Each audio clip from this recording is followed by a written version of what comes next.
Well, listen, you believe in yourself. You love yourself. You can't love anybody else if you don't love yourself. You love yourself, and you don't ever give up a dream. Anybody who's nominated at Oscar time, and anybody who thinks they should be nominated and isn't, you're all winners. And all the people that are part of it, you're all winners because you're all teachers reflecting to humanity who we are as a human race.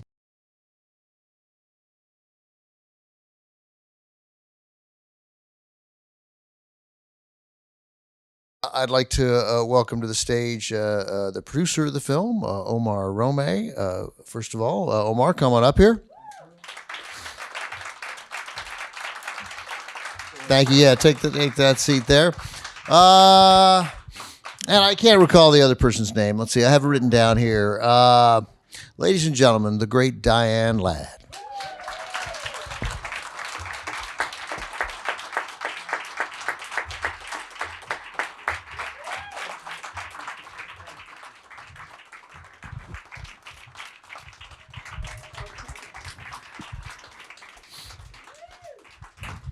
Hope you all liked it a lot. Especially that last song, right? The last song was beautiful. No, not especially the last song, but the last song was very good. I especially liked the performance of the actress who played the mom. I thought she was very good. I want to meet her someday. Yeah, she was good. Has she done anything before? Was this? No. I heard she's just a waitress and broke into the business. That's it. Omar, this was you saw this as a play, yeah, in Argentina? Yes, it is. It is a play that wrote Oscar Martinez, and I saw it, and I like it. So I said, this has to be made a movie. And your son makes films. Yes, he does, and he made a wonderful adaptation of the play and directed it. Did you have an idea in mind for how you would cast this? Well, the casting was not easy until we find Diane, because she was the first one that read the script and got in love with the script. Before her, we were just going through managers and agents and all that. But I don't think any actress really read the script other than Diane. Diane, what happened when you read the script? What was that experience? I called the director and talked to him, and I was floored when he told me that the play was the first 2 acts. The play itself ends when the son comes to the hospital and she comes out of the coma. The whole third part, Diane Romay wrote that himself. And for me, that was what made me want to do this film. I particularly was interested in all our lives as we struggle on a path to find answers. What are we doing here? How did we get here? Where are we going? And so all of us yesterday, the yesterdays of our lives, it's never over. They're never ended. And the thing is, parents and children, most parents, they lie to their children. Yeah, they lie. They want to be honored. They want to be loved. So we don't tell our kids all the truth. And then the kids, they all lie to the parents because they want to be loved and adored. But about 4 years ago, I got sprayed by 10 pesticide poison chemicals where I lived. 7 farms were around my home. And Sunkist told my neighbors, if they did not spray, they could not sell their fruit. That Bayer and Dow put out these chemicals, and no agriculture commissioner, nobody told me what they were doing for 3 years. So I ended up in a hospital with scar tissue in my lungs, with pneumonia and dying. And the doctor took Laura aside and told her to just be gentle, that I would definitely be dead within 6 months. So I decided, she got me a room near the ocean apartment, and I'm not a big lover of walking, but she made me walk every day, and I know about alternative modalities. I've got a degree in psychology and one in nutrition throughout these years of my life, and I've been on a couple of medical boards and did a congressional testimony on health to Congress, trying to fight some of the pharmaceutical companies. So to make a long story short, I lived. I didn't die. Instead of dying, I did 2 movies, a TV series, and wrote a book. And the book is called Honey Baby Mine. And the book is written by Laura Dern and Diane Ladd because we began to talk. This picture hadn't come up yet. Laura and I are talking. Because she thinks I'm going to die, she's telling me everything. Because I think I'm going to die. I'm telling her everything. And so then Laura recorded it for posterity. And then the agent said, you guys have got a book here. So she took it and went to 5 publishing houses, and they all fought for it. So it's coming out next May, Mother's Day. You might want to read it. But it's called Honey Baby Mine. And just to deviate for one other second, my father, who's a veterinarian, I am not related to Alan Ladd. I am not related to Alan Ladd. I'm not related to Alan Ladd. What about Alan Ladd Jr.? Are you related to him? Actually, we were in Cannes there at the same time, and they gave all my messages to him on the phone. They would not believe that I was not his wife. And my manager was sharing the apartment with me, and they said, oh, Mrs. Ladd is up there with a woman. And so Alan said, we took a picture together. He said, this is my other wife. No, my real name was Lanier and Ladner. Deborah, are you here? Right in front of me with the mask. There's my cousin, Deborah Ladner Fink. And the other cousin isn't feeling good tonight, Amy Lanier. Deborah is an executive and works very hard in our industry. And Amy is a literary agent, producer. She works hard. So we got Lanier. The name then became Ladner and Ladd, and we're all cousins. Who gave you Ladd? How'd you get Ladd? Hollywood took my Near away. I cursed the day it happened. But at any rate, after all this transpired, this script comes up about communication. After I've been through this experience where I realized how important communication is now in our country more than ever. And also was an independent film, Argentinian filmmakers, and I love independent films, and independent films are in trouble right now because since COVID, a lot of the big studios bought a lot of the theaters. We had trouble finding a theater. We had trouble getting a review. It's bad because independent films must never leave. You must have that freedom to do that work, to get that work. You must. The budgets are less, and studios, it's a win-win for them. They get to buy it. So why are they blocking independent films? Because there's a saying, and it's true, that any country that loses its culture, history has proven you lose the country. We don't want to lose our country. We got to fight for this country. We love this country. So I read it and I said, this is about communication, not just the mother and the daughter, but also the mother and the son and his sister. And then there's a woman and her ex-husband. So we have relationships. And then the grandchild, she's got everybody.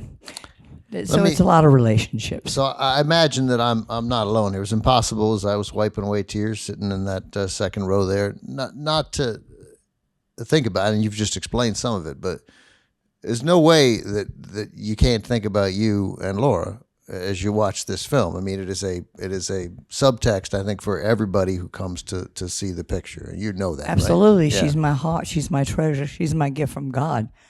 So, has she seen it? Yeah, she cried. Yeah, and she laughed and she cried. Well, my first child died 2 years old. I know, in a tragic accident, and then I was told it was impossible. I almost died from a tubular pregnancy, and they said, "I'm sorry, Diane Ladd, you will never ever have another child." And I said, "I will." I willed it. I said, "I will." I looked the doctor right in the eye and I said, "I will." And for 2 years, while Ellen Burstyn and Shirley MacLaine were getting all my parts, I was sitting in a library studying. reading medical books, but look what I got for it. Something better than an Oscar. Yeah. But, no, but here's the trick here, Ben. Of course, people see that, and of course they see me and Laura. Laura and I love to work together. That's why repertoire theater is so good, because souls click. But you can never know what an actor or an actress is using for a scene. You don't know. It could be anything. Anything, because the whole art of learning your craft or your skill throughout time and professionalism itself is what in your own life, what triggers the soul to produce what you need for this scene. Do you need garlic salt or do you need cumin? What do you need for this scene? Maybe you've got good old great, beautiful, pure salt right in front of you, like I have a Laura Dern. But maybe I need cumin for this thing. So you can't ever ask actors, what'd you use for that scene? Because they're not going to tell you if they're smart. But you don't really know. I mean, you do emotional memories, you do objective memories and things throughout your lifetime. I've been a member of the Actors Studio for, about 40, 50 years. I've been acting since I was 16. Guys, that's 70 years. Yeah, 70 big ones. And I had my birthday, 87. So from now on, I'm going to regenerate, and I'm going to stay with you guys till I'm 120. Okay?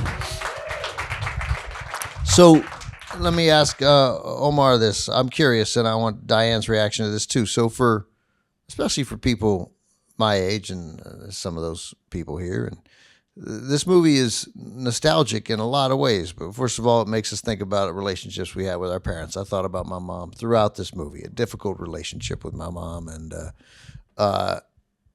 of course, this aching sympathy that I felt for her as I watched. But also, I grew up in the 1980s, and here are Andrew McCarthy and Mary Stuart Masterson in a movie together in 2022. And that's wonderful all by itself. Was there intent there, or were those just the two best actors you found? Oh, we knew that they worked together and they did very well together, but it didn't come up as an idea before casting.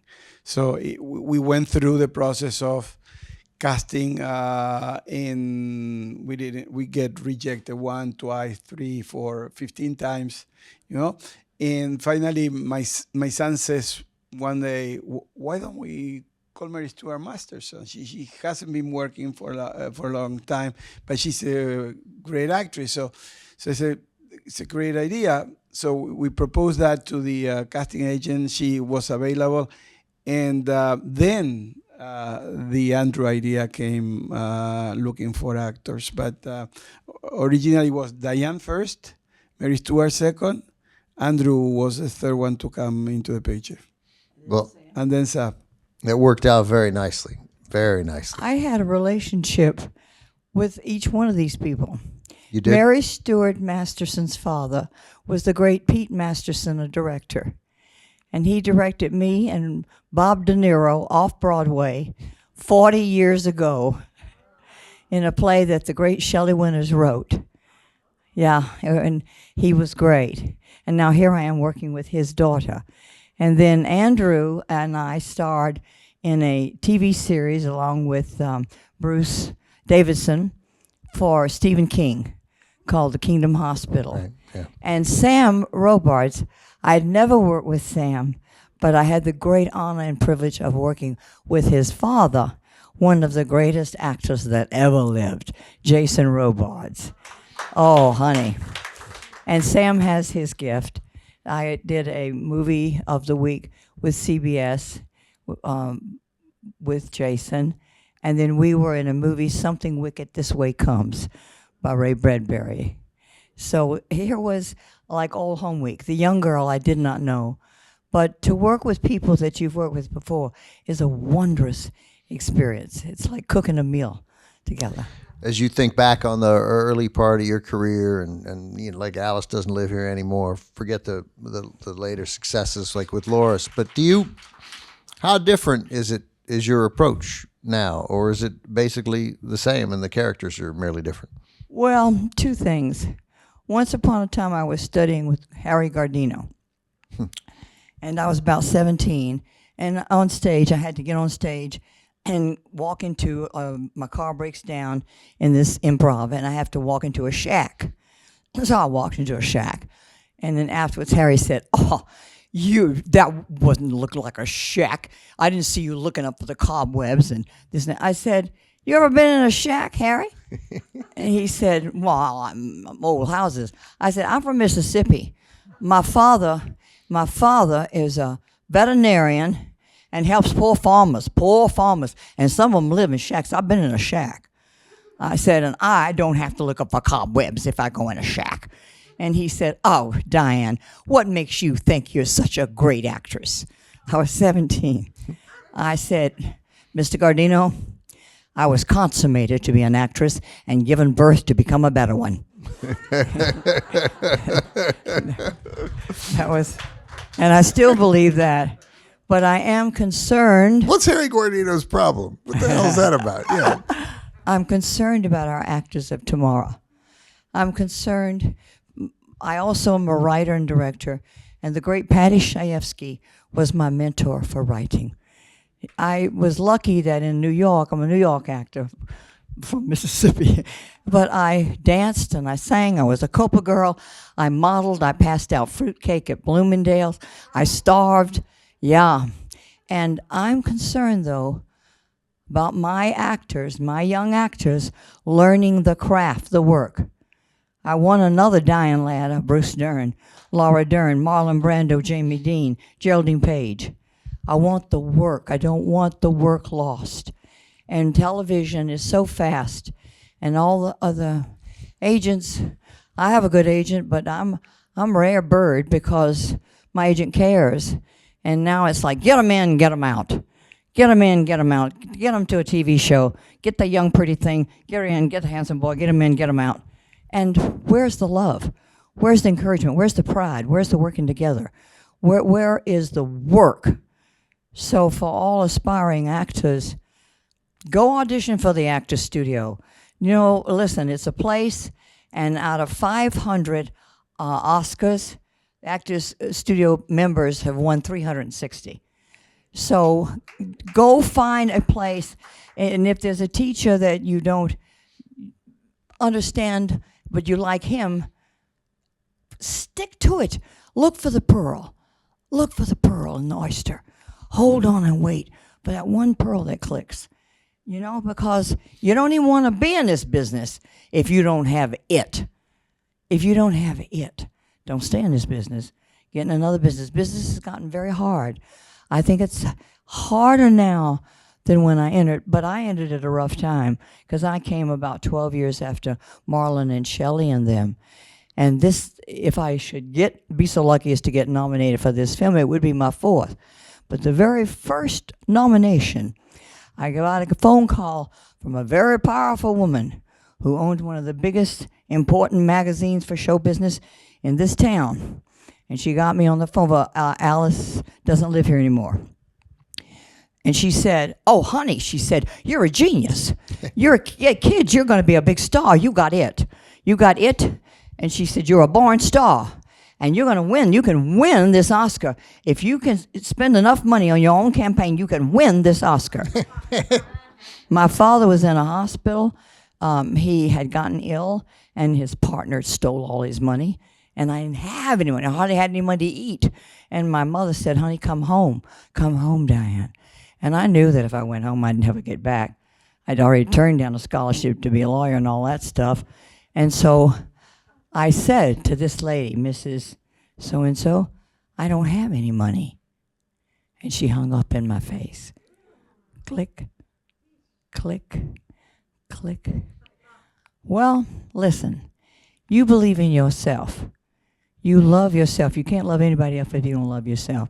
You love yourself, and you don't ever give up a dream. Anybody who's nominated at Oscar time And anybody who thinks they should be nominated and isn't, you're all winners. And all the people that are part of it, you're all winners because you're all teachers reflecting to humanity who we are as a human race. So let me ask you this, Diane, because and tell me why I'm wrong. I know you won't hesitate to. I might hesitate. I might be kind. You might. You'll be kind, but I want you to tell me if I'm wrong because obviously I'm a host Turner Classic Movies, and so I watch a lot of old films, a lot of black and white films, and I love them, and there's huge value in them, enormous value in them. But I believe, and I've had this conversation with a number of other people, that acting performances have never been better than they are today. That actors have never been better than they are in the moment that we're in right now. I don't know whether you were arguing against that before, but I wanted to get your reaction to this. It doesn't mean that TV's not fast and that there's no love and they're not churning through people, but it does seem to me that on the top end of television, like it's pretty fabulous and pretty honest, pretty authentic, pretty real. Some of it is fabulous, but there's also a great deal of junk. And there's a great deal of violence. And violence and a lack of compassion are being promulgated among the human race. And when I think of films like Room at the Top with Simone Signoret, or The Wizard of Oz, or all those films that Gregory Peck and Glenda Jackson, Emma Thompson used to make, those moments between us human beings to discover that it's okay to make a mistake. It's okay to be vulnerable. It's okay to do something better, but pick yourself up and dust yourself off. So no, I don't know better writers today. Patty Chayefsky, I have a movie I've worked on for 40 years to get made. I'm going to make that sucker this year. I do not. That's right. No, Richard Attenborough, yeah. He told me before he died, he took him 44 years to get Gandhi made. Yeah. And he told me, never give up, never give up. And to hear his story was unbelievable. But look, you got to fight for important. Do I think performances are better? Well, I can't find one better than Marlon Brando in On the Waterfront. Yeah.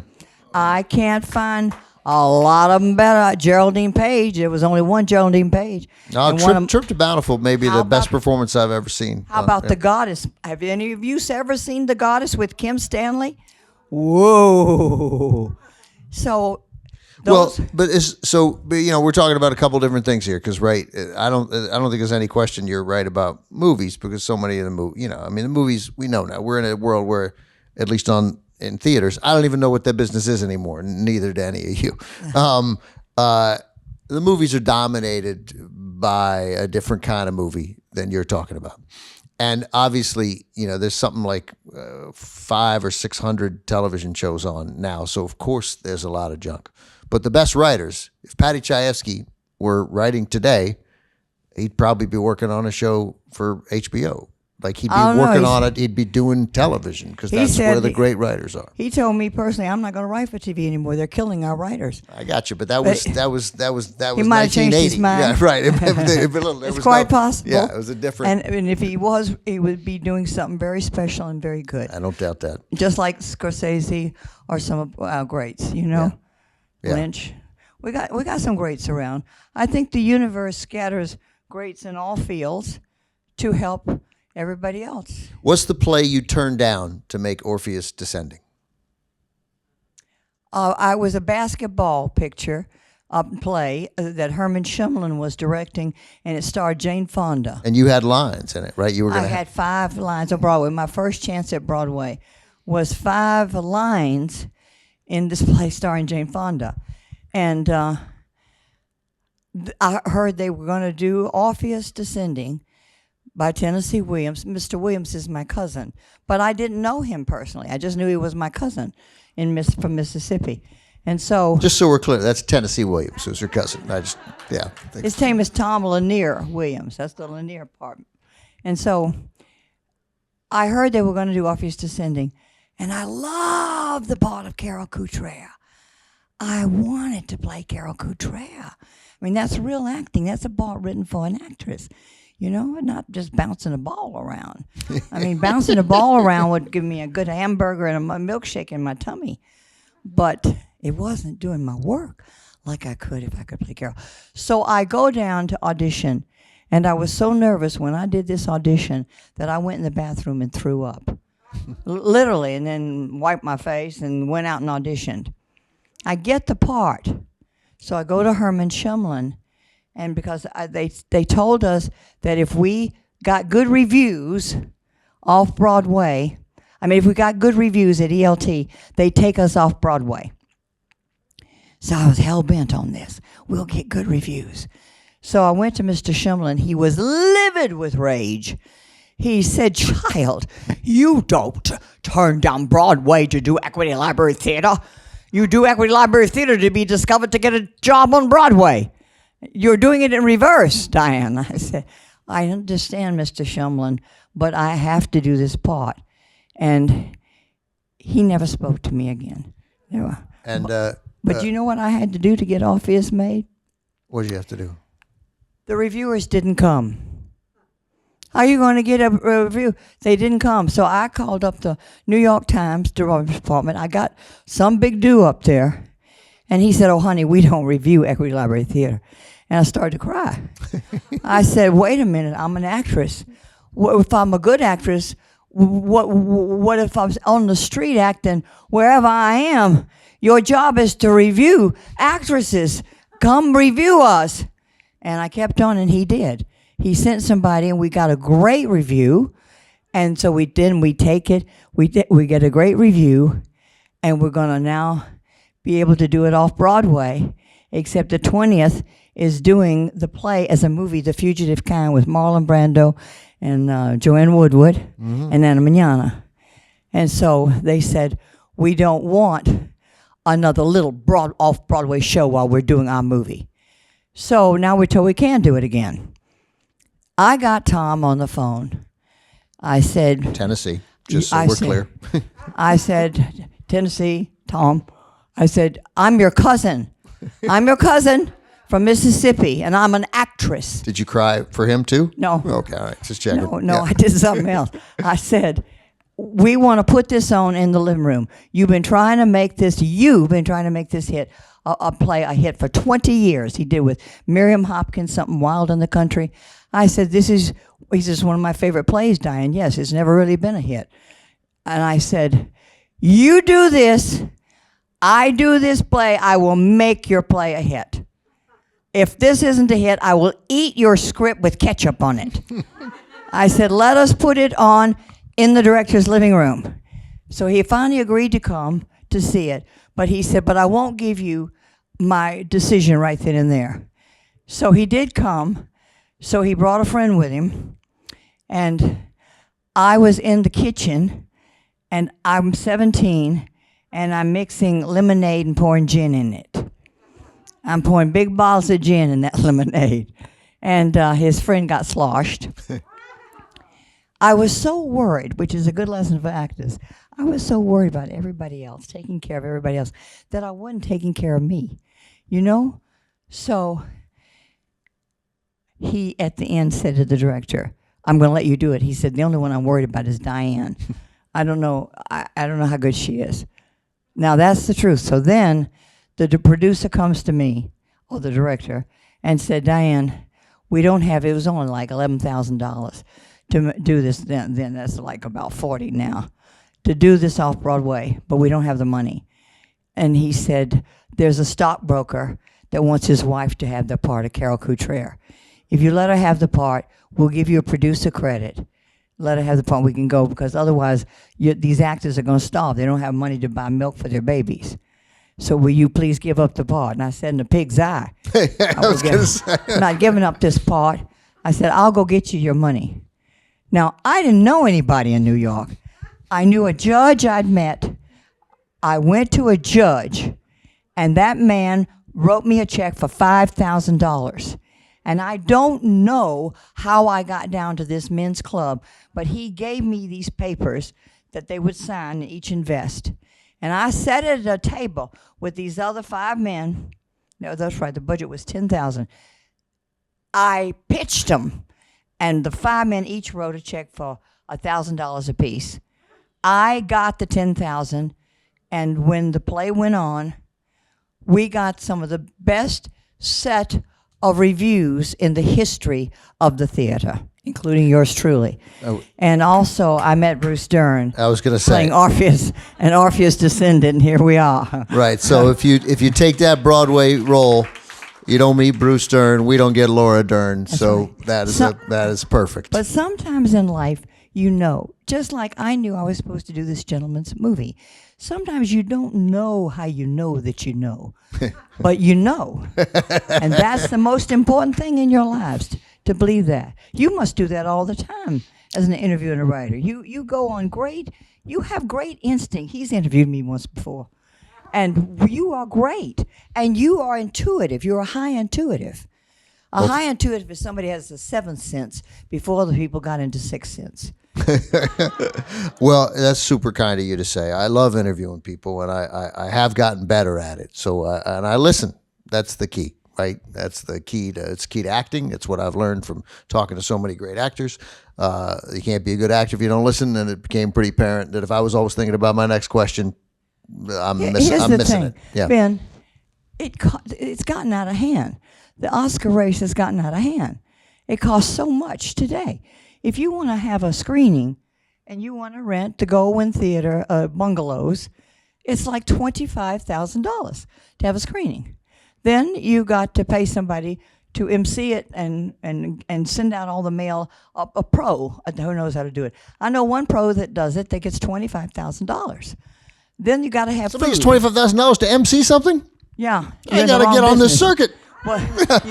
What you have to get is huge list of who all you can get to come. Oh, well, it's going to be a very short list. That's what the 25. Never mind. I'm out. Yeah, that's right. Yeah. And then they got food. Now that's just one screening. One screening. So the first Oscar race, I lost to Miss Ingrid Bergman. Now she's a great actress. My people put up about 50 to 100,000. And her people put up $1.5 million. The second race, I lost to Whoopi Goldberg. My people put up $75,000. Paramount put up $1.5 million. But it's even worse now. We don't even know if we have a chance, but we are in the Academy screening room. But it's so hard because all these studios have so many people working for them. Send out those flyers, send out those flyers, send out those flyers. And along comes an independent film. And you're right, people have said this is one of the first movies they've laughed and cried in a long time. Well, and we just, I would all of you who like the work, please tell your friends to look at all the work in the Academy screening room. We're there. We got there. And decide. Well, money, as you say, of course, we got to go. But money matters. But hopefully the work does too. And if the work matters, then people will take notice. Well, we have two press agents. We have a wonderful lady named Terry Kane, and we have God. Well, come on. He's very busy. I'm sorry. So I know. Yeah, there's a lot going on. Omar Romay, Diane Ladd, everybody. Thank you for coming. You so Thanks much for watching the film. Thank you. Thank you.